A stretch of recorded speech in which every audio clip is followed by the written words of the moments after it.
Bismillahirrahmanirrahim. Assalamualaikum warahmatullahi wabarakatuh. Alhamdulillah. Alhamdulillahil malikil haqqil mubinil hayyul qayyumul qadir. Wa asyhadu an la ilaha illallah wahdahu la syarika lah.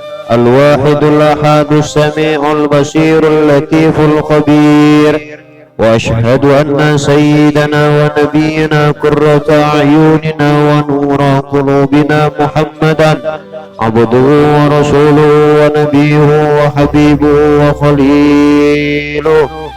Allahumma salli wa sallim wa karim wa azim ala sayyidina Muhammadin wa ala alihi wa ashabihi wa azwajihi wa zurriyatihi wa tabi'ina lahum bi ihsanin ila yaumiddin wa alaina ma'ahum wa fihim bi rahmatika ya arhamar rahimin.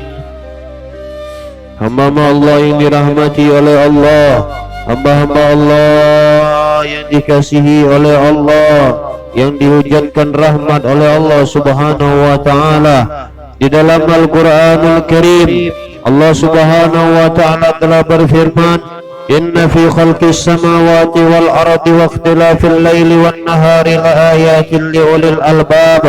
Sesungguhnya di dalam penciptaan langit dan bumi serta silih bergantinya malam dan siang adalah benar-benar merupakan tanda-tanda kebesaran Allah bagi orang yang berpikir. Hamba Allah yang dirahmati oleh Allah, coba kita renungkan sekarang dengan ayat ini. Sesungguhnya Allah menciptakan langit dan bumi itu, di dalamnya ada silih berganti, malam menjadi siang, siang menjadi malam. Tidakkah kita melihat atau memandang di sana ada kebesaran dan kekuasaan Allah Subhanahu wa taala? Jelas dalam ayat ini liulil albab, hanya untuk orang-orang yang berpikir. Kenapa kita tidak mau menjadi bagian dari orang-orang yang dikatakan dalam Al-Qur'anul Karim orang-orang yang berpikir?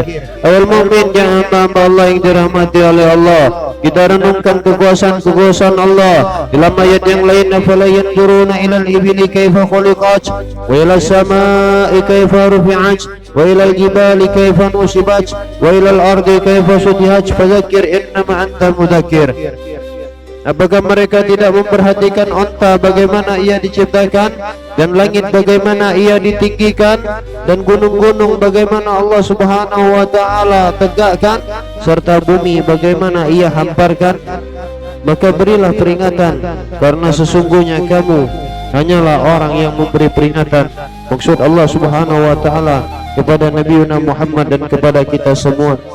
Dalam ayat ini hamba Allah jelas menunjukkan kepada kita agar kita ini untuk menjadi bagian orang-orang yang terus memandang dengan kekuasaan dan kebesaran Allah.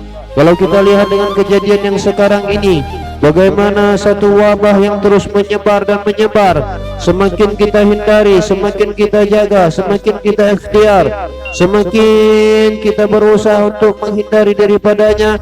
Ada hal, yaitu apabila Allah Subhanahu wa taala sudah berkehendak kun fayakun, kata Allah, maka jadi dan jadilah. Tidak bisa ada manusia yang mampu mencegah.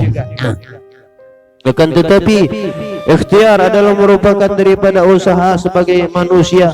Karena itulah bentuk menunjukkan bahwasanya kelemahan kita sebagai hamba-hamba Allah, sebagai ciptaan Allah, sebagai manusia penciptaan Allah. Bagaimana hamba-hamba Allah di saat peristiwa yang sekarang ini terjadi, di saat Allah Subhanahu wa taala berkehendak, tidak perlu yang dikatakan oleh Allah Subhanahu wa taala untuk peristiwa yang nanti. Al-qari'atu mal-qari'ah wa ma adraka mal-qari'ah yauma yakunu an-nasu kal farashil mabthus wa takunu al-jibalu kal ihnil manfush. Allah Subhanahu wa taala jadikan manusia itu pada saat peristiwa gunung-gunung mulai hancur, bumi mulai diratakan oleh Allah semuanya, gunung-gunung bagaikan debu, dan manusia tak lebih bagaikan anai-anai, dan manusia juga diriwayatkan bagaikan tak lebih bagaikan daripada bulu kambing yang diletakkan di tangan kemudian ditiupkan. Apakah kita tidak pernah merenung dalam hal ini hamba Allah dengan peristiwa yang terjadi sekarang? Kalau kita lihat kehendak Allah Subhanahu wa taala, Allah yang menghidupkan dan Allah yang mematikan.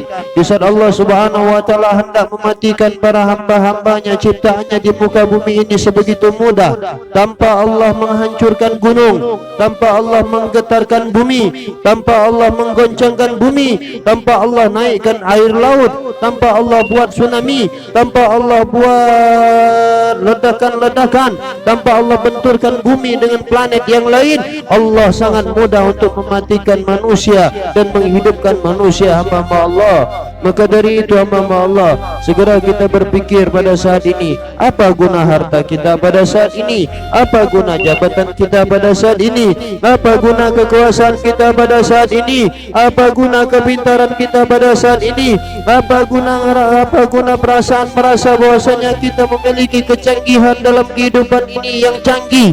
Tidak ada guna hal itu semua hamba-hamba Allah, kecuali satu hamba-hamba Allah, kita melihat kekuasaan Allah. Dan segera setelah kita melihat kekuasaan Allah, segera kita di dalamnya kita melakukan zikir kepada Allah, mengingat Allah.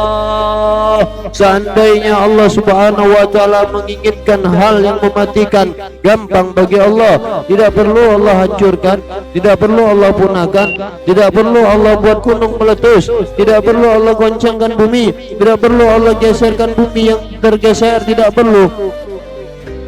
Cukup dengan hembusan angin yang kita tidak bisa melihat, cukup dengan satu wabah yang kita tidak mampu melihatnya. Hamba-hamba Allah, mari kita bercermin kepada diri kita masing-masing. Kita lihat kepada diri kita masing-masing, wabah-wabah dosa-dosa yang telah lalu, apa yang telah kita lakukan. Sekarang pun kita masih tampak seperti biasa.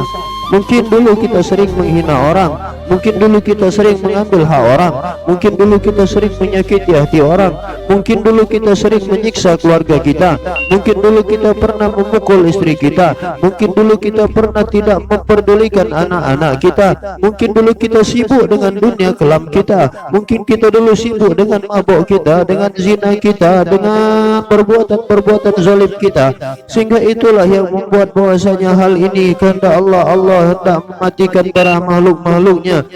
Hamba-hamba Allah yang dirahmati oleh Allah, yang kita khawatirkan bagaimana seandainya kita mati dalam keadaan sedang zalim, bagaimana kita mati dalam keadaan sedang berbuat maksiat, dalam keadaan sedang berdosa, dalam keadaan sedang ghibah, dalam keadaan sedang fitnah, dalam keadaan sedang mengadu domba atau namimah, dalam keadaan kita sedang durhaka kepada ayah dan ibu kita, di saat kita sedang memukul ayah dan ibu kita, di saat kita sedang membantah ayah dan ibu kita, di saat kita tidak mampu membahagiakan kedua orang tua kita dengan iman, tidak mampu kita pada saat itu Allah matikan dengan satu wabah ini. Hamba Allah, itu yang kita khawatirkan.